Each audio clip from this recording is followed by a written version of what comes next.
প্রিয় শিক্ষার্থীবৃন্দ, আসসালামু আলাইকুম। আজকের অনলাইনে ক্লাসে আমি অনার্স দ্বিতীয় বর্ষ গাণিতিক অর্থনীতি বিষয়ের উপরে একটি ক্লাস নেব। আমাদের আজকের অধ্যায় 6, অধ্যায়টির নাম একমাত্রিক কার্যক্রম। গত ক্লাসে আমরা শিখেছি একমাত্রিক কার্যক্রম কাকে বলে, একমাত্রিক কার্যক্রমের উপাদানসমূহ কি কি এবং একমাত্রিক কার্যক্রমের সাধারণ রূপ কি। আমরা জেনেছি একমাত্রিক কার্যক্রম হলো এমন একটি গাণিতিক বিশ্লেষণ যার দ্বারা আমরা বহু সংখ্যক চলক বিশিষ্ট একটি উদ্দেশ্যমূলক অপেক্ষকের কাম্যমান বের করতে পারি এবং এখানে বহু সংখ্যক বাধা শর্ত অসমতা আকারে থাকতে পারে।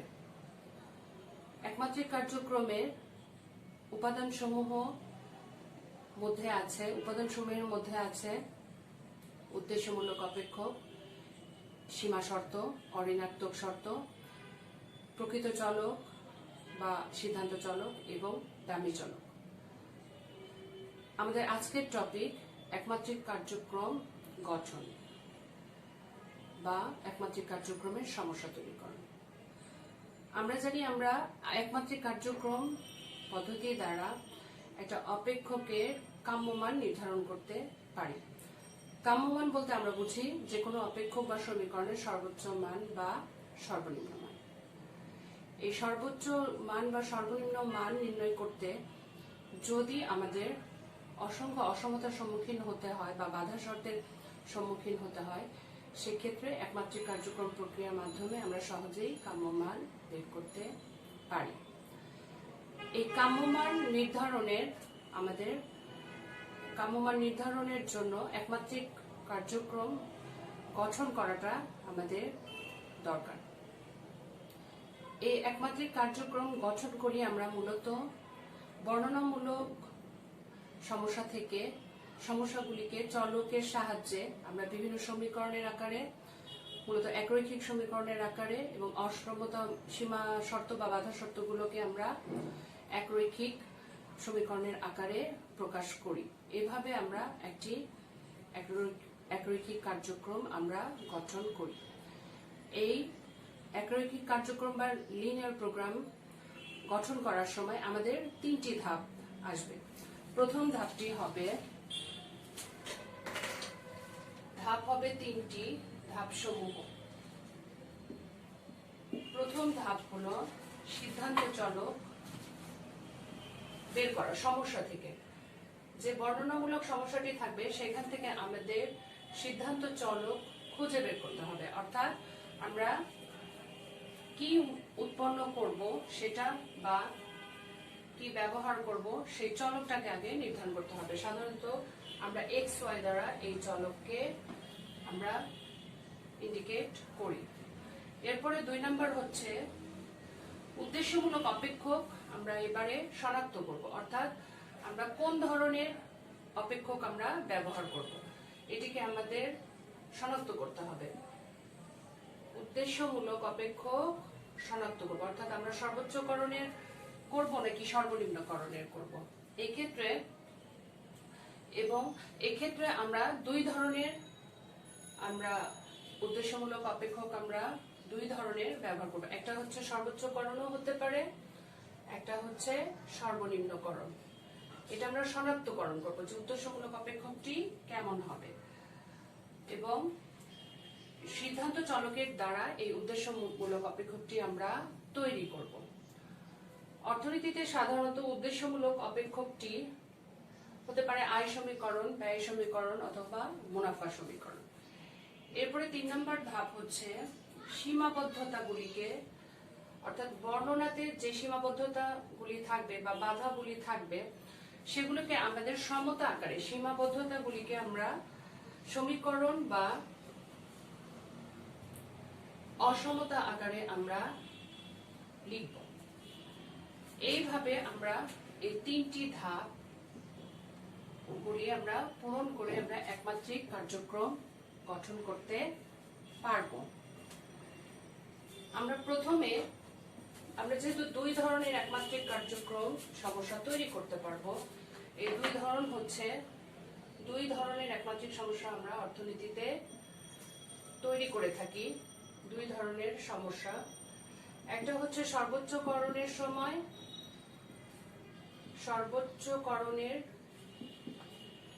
জন্য, সর্বোচ্চকরণ সমস্যার জন্য আমরা লিনিয়ার প্রোগ্রাম গঠন করে থাকি। আর 2 নাম্বার হচ্ছে সর্বনিম্নকরণের জন্য, সর্বনিম্নকরণ সমস্যার জন্য আমরা লিনিয়ার প্রোগ্রাম তৈরি করে থাকি।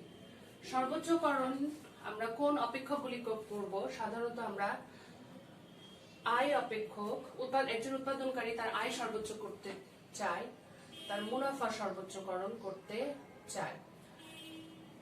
এরপরে আমরা সর্বনিম্নকরণ অপেক্ষক আমরা কোনগুলি সাধারণত ব্যবহার করি? আমরা সাধারণত ব্যয় সমীকরণকে সবসময় একমাত্রিক কার্যক্রম সমস্যা তৈরিকরণ আমরা দুই ভাবে করতে পারি। এক নম্বর হচ্ছে আয় বা মুনাফা সর্বোচ্চকরণ অবস্থায় রৈখিক প্রোগ্রাম তৈরি, এবং আরেকটি হচ্ছে ব্যয় সর্বনিম্নকরণ অবস্থায় রৈখিক প্রোগ্রাম তৈরি। আমরা প্রথমটি লিখব আয় সর্বোচ্চকরণ অবস্থায়। আয় সর্বোচ্চকরণ অবস্থায় আমরা কিভাবে এক রৈখিক কার্যক্রম সমস্যা তৈরি করব? সর্বোচ্চকরণ অবস্থায় আমরা এখানে ধরে নিব একটি ফার্ম দুটি পণ্য উৎপাদন করে, একটি এক্স এবং একটি ওয়াই। এক্স পণ্যের বাজার মূল্য প্রতি একক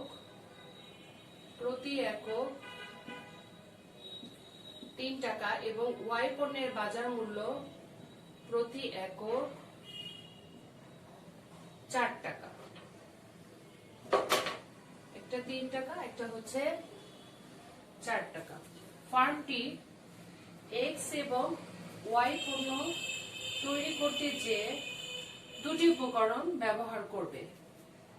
যেমন এক্স উৎপাদন করতে সে ব্যবহার করবে 2 একক শ্রম ব্যবহার করবে 2 একক, এবং মূলধন ব্যবহার করবে 3 একক। মূলধন ব্যবহার করবে সে 3 একক। তেমনি ভাবে 1 একক ওয়াই উৎপাদন করতে সে শ্রম ব্যবহার করবে 1 একক এবং মূলধন ব্যবহার করবে 4 একক। বাজারে যদি আরেকটি সীমাবদ্ধতা আছে, বাজারে যদি শ্রম এবং মূলধনের যোগান, শ্রমের যোগান থাকে 35 একক এবং মূলধনের যোগান থাকে 50 একক, তাহলে উৎপাদনকারী বা উক্ত ফার্ম তারা কি পরিমাণে পণ্য, দুটি পণ্য এক্স ওয়াই পণ্য উৎপাদন করলে তাদের আয় সবচেয়ে বেশি করতে পারবে, এটি আমরা এই একমাত্রিক কার্যক্রমের মাধ্যমে নির্ধারণ করতে পারবো। তাহলে আমাদের বর্ণনাটা কেমন হবে? আয় সর্বোচ্চকরণ অবস্থায় যদি আমরা একমাত্রিক কার্যক্রম গঠন করতে চাই, তাহলে আমাদের প্রথমে বলতে হবে, ধরি একটি ফার্ম বা একজন উৎপাদনকারী দুটি পণ্য এক্স এবং ওয়াই উৎপাদন করে। এক্স পণ্যের প্রতি এককের বাজার মূল্য 3 টাকা এবং ওয়াই পণ্যের প্রতি এককের বাজার মূল্য যদি 4 টাকা হয়, এবং 1 একক এক্স উৎপাদন করতে উক্ত ফার্মের যদি 2 একক শ্রম ও 3 একক মূলধন লাগে, এবং 1 একক ওয়াই উৎপাদন করতে যদি 1 একক শ্রম ও 4 একক মূলধন লাগে, এছাড়াও বাজারে যদি শ্রমের যোগান 35 একক এবং মূলধনের যোগান 50 একক হয়, তাহলে উক্ত ফার্মটি এক্স ও ওয়াই পণ্য দুটি সর্বোচ্চ কি পরিমাণে উৎপাদন করলে তার মোট আয় সর্বোচ্চ করতে পারবে।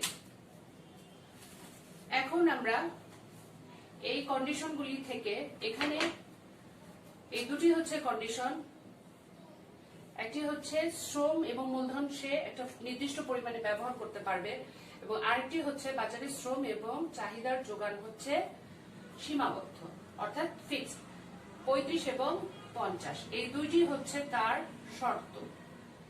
এই দুইটি শর্ত সাপেক্ষে একজন উৎপাদনকারী এই দুইটি পণ্য উৎপাদন করবে, তাহলে কতটুকু পরিমাণে উৎপাদন করলে তার আয়টা হবে সবচেয়ে বেশি। এখানে আমাদের এখন আয় অপেক্ষকটা নির্ণয় করতে হবে প্রথমে। তাহলে আমরা প্রথমেই আয় অপেক্ষকটা নির্ণয় করব, যেটি হবে আমাদের উদ্দেশ্যমূলক অপেক্ষক।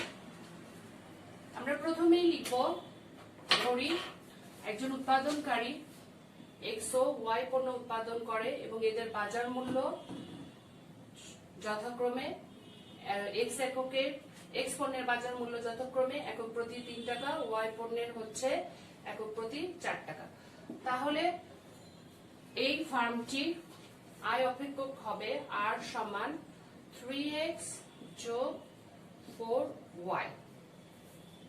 এটা আমরা কিভাবে পেলাম? এটা আমরা দেখাতে পারি।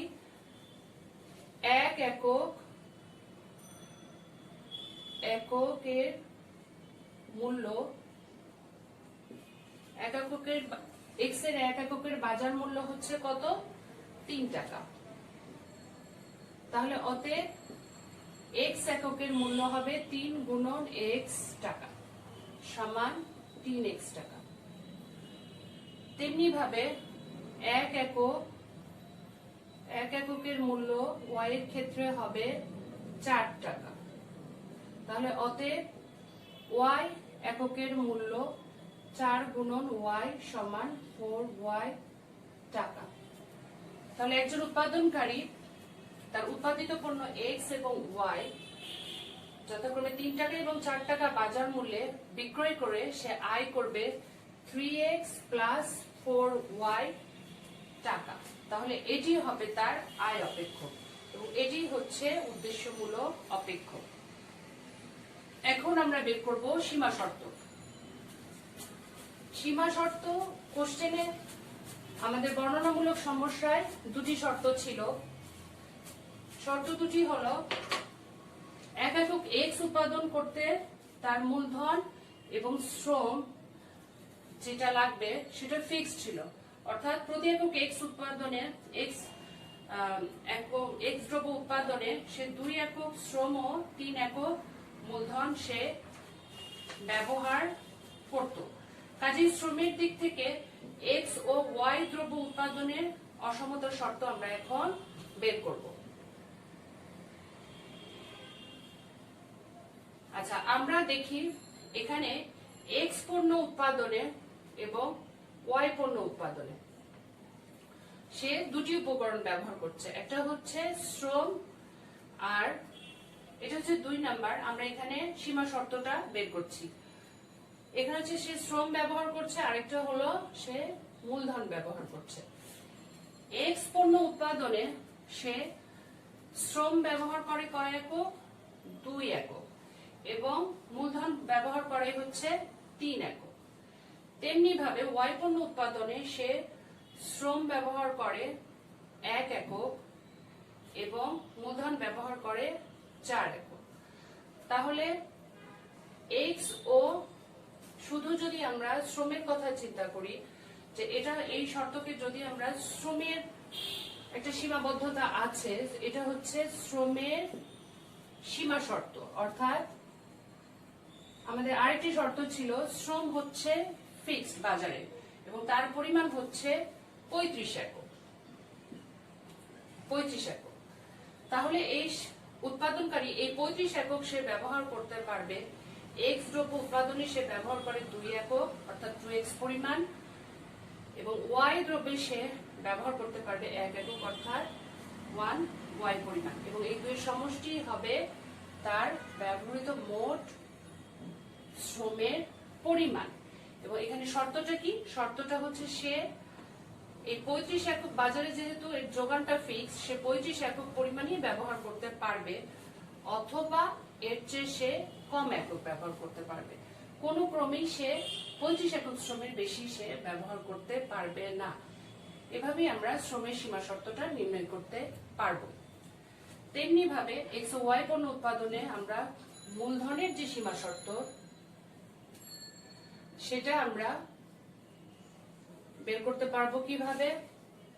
মূলধন সে এক্স একক উৎপাদনে সে মূলধন ব্যবহার করেছে 3 একক এবং ওয়াই পণ্য উৎপাদনে সে মূলধন ব্যবহার করেছে 4 একক। তাহলে মোট মূলধন ব্যবহার করেছে 3x এবং মোট ওয়াই পণ্য উৎপাদনে মূলধন ব্যবহার করেছে 4y। তাহলে তার মোট মূলধনের ব্যবহারের পরিমাণ হচ্ছে 3x প্লাস 4y। এবং এখানেও একটা সীমাবদ্ধতা আছে যে বাজারে মোট মূলধনের পরিমাণ হচ্ছে, এটা মূলধনের সীমা শর্ত, বাজারে মোট মূলধনের পরিমাণ হচ্ছে 50 একক মূলধন, এর বেশি যোগান নাই। অর্থাৎ সে হয় 50 একক ব্যবহার করতে পারবে অথবা 50 এককের কম একক সে ব্যবহার করতে পারবে। তাহলে আমরা দ্বিতীয় সীমা শর্তটাও আমরা বের করে ফেললাম। এটা হচ্ছে 2 নম্বর সীমা শর্ত, এটি হচ্ছে 1 নম্বর সীমা শর্ত। কাজেই এছাড়াও 3 নম্বর অঋণাত্মক শর্তটি আমরা ব্যবহার করার সময় যেটি দেখব সেটি হচ্ছে, যেহেতু এক্স ও ওয়াই পণ্য, এটি হচ্ছে এক্স ও ওয়াই কিছু না কিছু উৎপাদন হবে, অর্থাৎ উৎপাদন কখনোই ঋণাত্মক হবে না, উৎপাদন কখনোই ঋণাত্মক হবে না। হয় উৎপাদন ধনাত্মক হবে অথবা কিছু না হলেও শূন্য হবে। যেহেতু উৎপাদনের পরিমাণ কখনোই ঋণাত্মক হতে পারে না, উৎপাদন ঋণাত্মক হবে না, হতে পারে না, কাজেই আমরা বলতে পারি এক্স ও ওয়াই সবসময় হয় শূন্যের চেয়ে বড় হবে অথবা শূন্যের সমান হবে। এটি হচ্ছে আমাদের অঋণাত্মক শর্ত। তাহলে আমরা দেখলাম আমরা উদ্দেশ্যমূলক অপেক্ষক পেয়েছি একটি, 2 নম্বরে আমরা পেলাম সীমা শর্ত একটি এবং সীমা শর্ত আরেকটি পেলাম 3 নম্বরে, এরপরে অঋণাত্মক শর্ত পেলাম 4টি। এখন আমরা বলবো এই 4টি সমীকরণ একত্র করে আমরা আলোচ্য ফার্মের মোট আয় সর্বোচ্চ করার উদ্দেশ্যে গঠিত একটি লিনিয়ার প্রোগ্রাম আমরা এখন লিখতে পারব। তাহলে 1, 2, 3 এবং 4 নম্বর সমীকরণ একত্র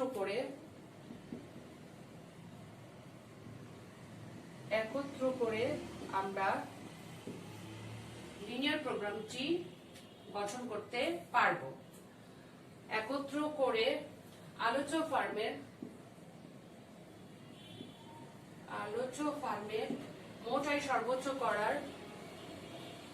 মোট আয় সর্বোচ্চ করার উদ্দেশ্যে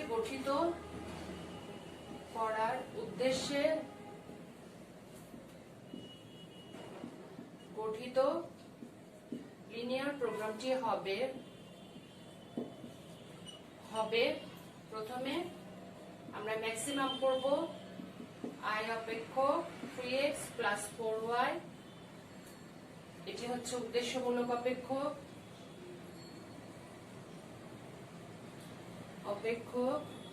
এরপরে আমরা পাবো হচ্ছে সীমা শর্ত পাবো 2টি, একটা হচ্ছে 2x plus y less than or equal to 3, 5, 2x plus 4y less than or equal to 5, 0। এই দুটি হচ্ছে অসমতা শর্ত বা সীমা শর্ত। এছাড়া এবং x, y greater than or equal to 0, এটি হচ্ছে অঋণাত্মক শর্ত। কাজেই আমরা বলতে পারি যে এই লিনিয়ার প্রোগ্রামটি এখন আমরা তৈরি করলাম, এরপরে এটি আমরা সমাধান করে আমরা বের করতে পারবো একটি ফার্ম সর্বোচ্চ কি পরিমাণে এক্স ও ওয়াই পণ্য উৎপাদন করলে তার আয় সর্বোচ্চ হবে। শিক্ষার্থীবৃন্দ, আজকে আমরা শিখলাম লিনিয়ার প্রোগ্রাম গঠন করা বা ফর্মুলেট করা। এই লিনিয়ার প্রোগ্রাম গঠন প্রক্রিয়াটি করতে যে আমাদের জ্যামিতির মতো একটা বর্ণনামূলক বা উপপাদ্যের মতো একটা বর্ণনামূলক প্লাস আমাদের বিভিন্ন সমীকরণ চলকের সহায়তা নিতে হলো। তো আশা করি তোমরা সবাই বুঝতে পেরেছো যে সর্বোচ্চকরণ সমস্যায় আমরা কিভাবে লিনিয়ার প্রোগ্রামটি তৈরি করব।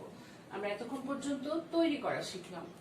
এর পরবর্তীতে আমরা আবার শিখব সর্বনিম্নকরণ অবস্থায় আমরা কিভাবে একটা লিনিয়ার প্রোগ্রাম তৈরি করতে পারবো, এবং নেক্সট তারপরে আমরা শিখব লিনিয়ার প্রোগ্রামের অঙ্ক বা সমাধান। আমরা সাধারণত দুই পদ্ধতিতে সমস্যার সমাধানগুলি করব। এই পদ্ধতি দুটির নাম হচ্ছে জ্যামিতিক পদ্ধতি এবং সিমপ্লেক্স পদ্ধতি। আশা করি তোমরা সবাই ভালো থাকবে। করোনার এই সময়ে তোমরা অবশ্যই স্বাস্থ্যবিধি মেনে চলবে এবং বাড়িতে থেকে আমাদের অনলাইন ক্লাসগুলি ফলো করে তোমাদের পড়াশোনা চালিয়ে যাবে। তোমাদের সকলকেই ধন্যবাদ। আল্লাহ হাফেজ। এখন আমরা দেখাবো ব্যয় সর্বনিম্নকরণ অবস্থায় কিভাবে একটি একমাত্রিক কার্যক্রম সাজানো যায়। এটি আমরা ক্রেতার দৃষ্টিকোণ থেকে দেখাবো। ধরি একজন ক্রেতা মাত্র দুটি পণ্য সে ক্রয় করবে। এই পণ্য দুটির নাম, একটি হচ্ছে চাল এবং একটি হচ্ছে ডিম। এই দুটি পণ্য থেকে সে সবসময় চাইবে তার উপযোগ সর্বোচ্চ করতে। উপযোগ বলতে আমরা যেটা বুঝবো এখানে, উপযোগ অর্থ আমরা কিছু সুবিধা বলতে পারি। উপযোগ বলতে আমরা এখানে যেটা বুঝবো পুষ্টিমান। সে চাল এবং ডিম ক্রয় করে সর্বোচ্চ পুষ্টিমান পেতে চাইবে বা উপযোগ চাইবে। কাজে এক্ষেত্রে তাকে যেটি করতে হবে, তার ব্যয়টা সবসময় এখানে সর্বনিম্ন করতে হবে। একজন ক্রেতার যদি তার ব্যয় সর্বনিম্ন করতে পারে তাহলে তার উপযোগটা অবশ্যই সর্বোচ্চ হবে। কাজেই এটি সর্বনিম্নকরণের একটি সমস্যা। এই সমস্যাটিকে আমরা প্রথমে বর্ণনামূলকভাবে ধরে নিব এবং এরপরে এটি গাণিতিক ভাবে আমরা একমাত্রিক কার্যক্রম আকারে সাজাবো। ধরি একজন ব্যক্তি দুটি পণ্য চালের x1 পরিমাণ এবং ডিমের x2 পরিমাণ সে ক্রয় করে এবং এই দুটি পণ্যের বাজার দাম যদি দেয়া থাকে, চালের বাজার দাম যদি একক প্রতি থাকে, একক প্রতি দাম চালের যদি 50 টাকা হয় এবং ডিমের একক প্রতি দাম 12 টাকা, তাহলে আমরা এখান থেকে আমরা ব্যয় অপেক্ষকটা তৈরি করতে পারবো। অর্থাৎ উৎপাদনকারীর কত খরচ হবে। উৎপাদনকারী যেহেতু x1 পরিমাণ চাল সে ক্রয় করে, তাহলে x1 পরিমাণ চালের দাম হবে 50 গুণন 50 টাকা দরে x1 সমান 50 x1। তেমনি ভাবে ডিমের একক প্রতি দাম যেহেতু 12 টাকা, কাজেই x2 পরিমাণ ডিম ক্রয় করলে তার খরচ হবে 12 গুণন x2 সমান 12 x2 পরিমাণ। কাজেই আমরা এটি হচ্ছে একজন ক্রেতার ব্যয়, দুটি পণ্য ক্রয়ের ব্যয়। x1 পণ্য ক্রয় করতে সে ব্যয় করবে 50 x1 এবং x2 পণ্য ক্রয় করতে সে ব্যয় করবে 12 x2। তাহলে আমরা এখানে তার ব্যয় অপেক্ষকটি পেয়ে গেলাম। অতএব ওই ব্যক্তির ব্যয় অপেক্ষকটি হবে, ব্যয় অপেক্ষক C হবে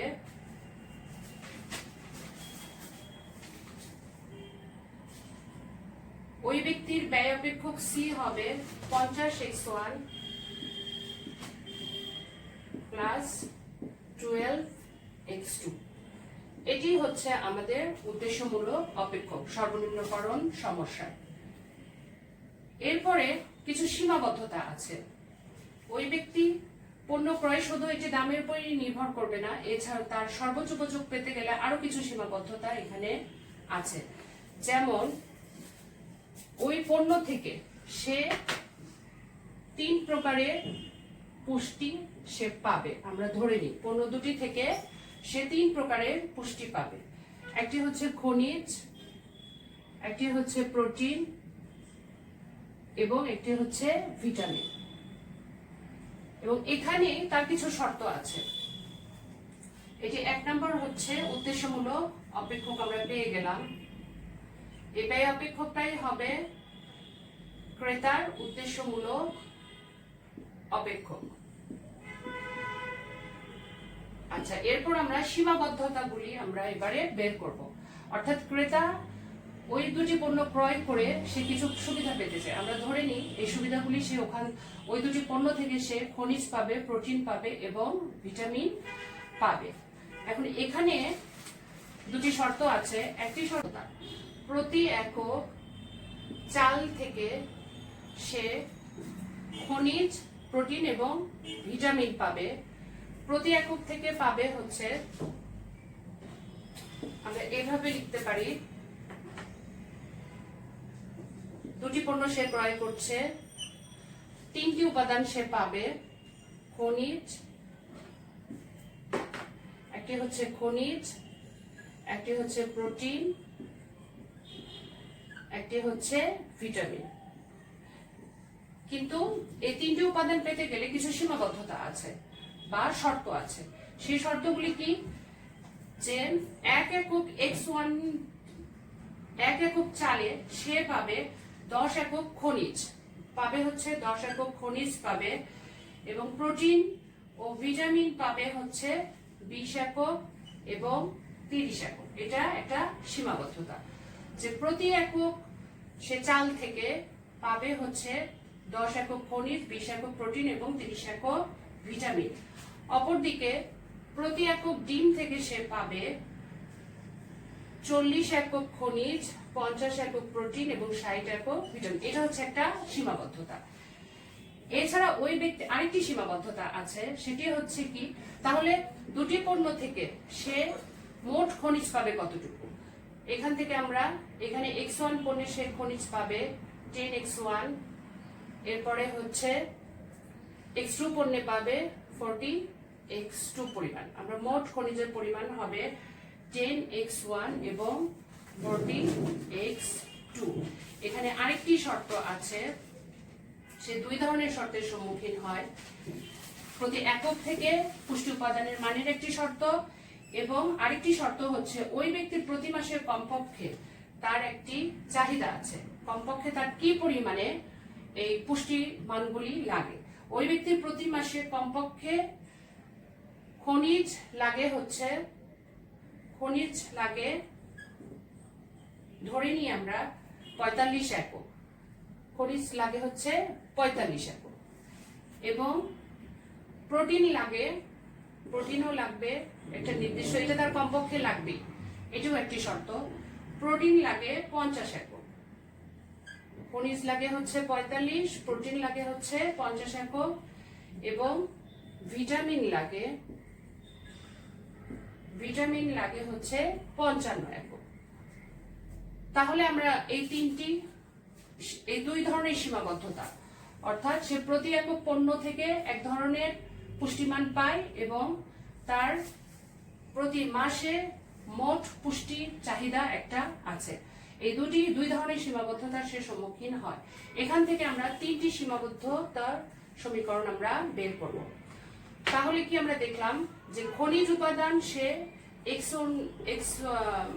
চালের ক্ষেত্রে সে খনিজ উপাদান পায় 10X1, এবং ডিমের ক্ষেত্রে খনিজ উপাদান পায় হচ্ছে 40X2, কিন্তু তার চাহিদা হচ্ছে 45 প্রতি মাসে। অর্থাৎ এটি আবার হচ্ছে সে 45 একক পর্যন্ত তার দরকার, অবশ্যই হয় সমান অথবা বেশি পেলেও তার সমস্যা নাই।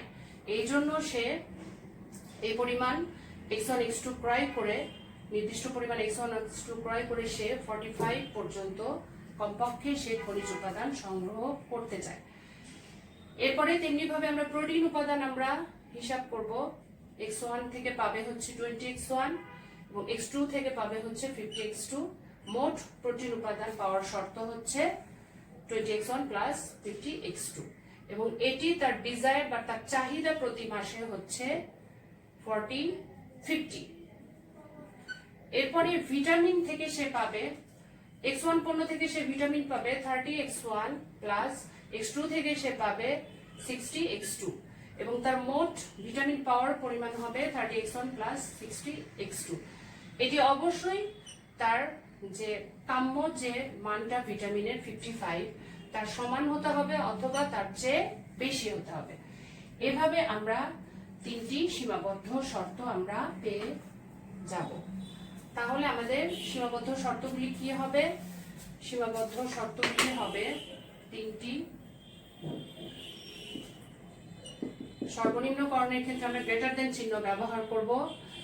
এটি হবে, প্রথমটি হবে খনিজের সীমাবদ্ধতা, তারপরেরটি হবে খনিজের সীমাবদ্ধতা, এরপরে হবে প্রোটিনের সীমাবদ্ধতা, এরপরে হবে ভিটামিনের সীমাবদ্ধতা। আমরা থার্ড আরেকটা সীমাবদ্ধতার সম্মুখীন হব, সেটি হচ্ছে আরেকটি শর্ত আমরা একমাত্রিক কার্যক্রমে তৈরি করব, সেটি হচ্ছে অঋণাত্মক শর্ত। অঋণাত্মক শর্ত যেহেতু এখানে দ্রব্য ক্রয় কিছুতেই ঋণাত্মক হবে না, অর্থাৎ একজন ক্রেতা কিছু না কিছু দ্রব্য সে ক্রয় করবে, এই জন্য আমরা লিখবো যেহেতু একজন ব্যক্তির ক্রয় কখনো ঋণাত্মক হতে পারে না, কখনো ঋণাত্মক হয় না, ঋণাত্মক হয় না। কাজেই অবশ্যই ব্যক্তিটি x1 এবং x2 পণ্যের কিছু না কিছু সে ক্রয় করবে, এই জন্য ঋণাত্মক শর্তটি হবে x1 x2 অবশ্যই গ্রেটার দেন 0 হবে। কিছু যদি সে ক্রয়ও না করে তাহলে 0 হবে, অথবা অবশ্যই 0-র চেয়ে বেশি হবে। এটি হচ্ছে অঋণাত্মক শর্ত। এখন আমরা এগুলোতে যদি সমীকরণের আমরা যদি নাম্বার দিই তাহলে উদ্দেশ্যমূলক অপেক্ষক হবে 1 নম্বর সমীকরণ, সীমাবদ্ধতা 3টাতে আমাদের যাবে 2 নম্বর সমীকরণ, খনিজেরটা প্রোটিনেরটা হচ্ছে 3 নম্বর সীমা সমীকরণ, ভিটামিনেরটা হচ্ছে 4 নম্বর এবং অঋণাত্মক শর্তটা হচ্ছে 5 নম্বর সমীকরণ বা অসমতা। কাজে আমরা এখন এই 5টি সমীকরণ একত্রিত করে আমাদেরকে লিখতে হবে, 5টি সমীকরণ একত্রিত করে আমরা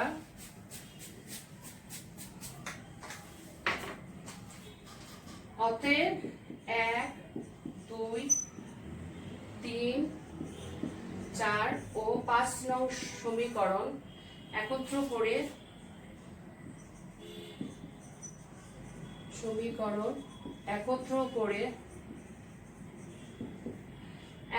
করে ব্যক্তিটির সমস্যাটিকে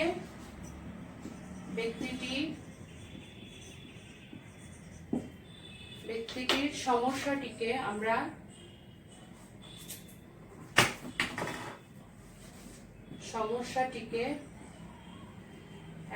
সমস্যাটিকে একমাত্রিক কার্যক্রমে সাজালে পাই, একমাত্রিক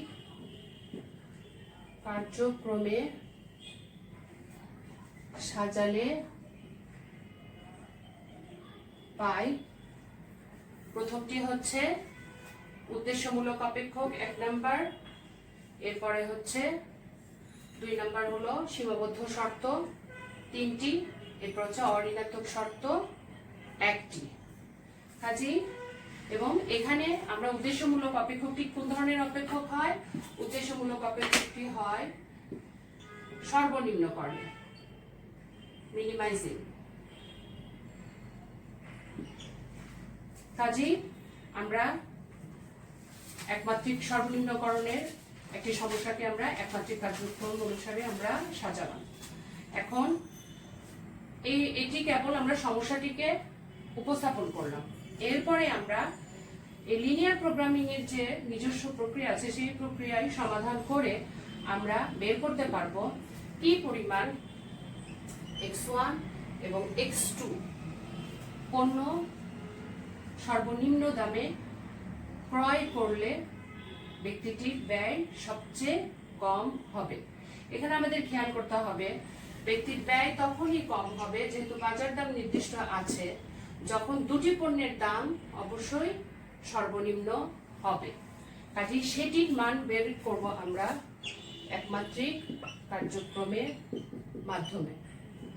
এই সর্বনিম্ন পরিমাণটি আমরা বের করতে পারব।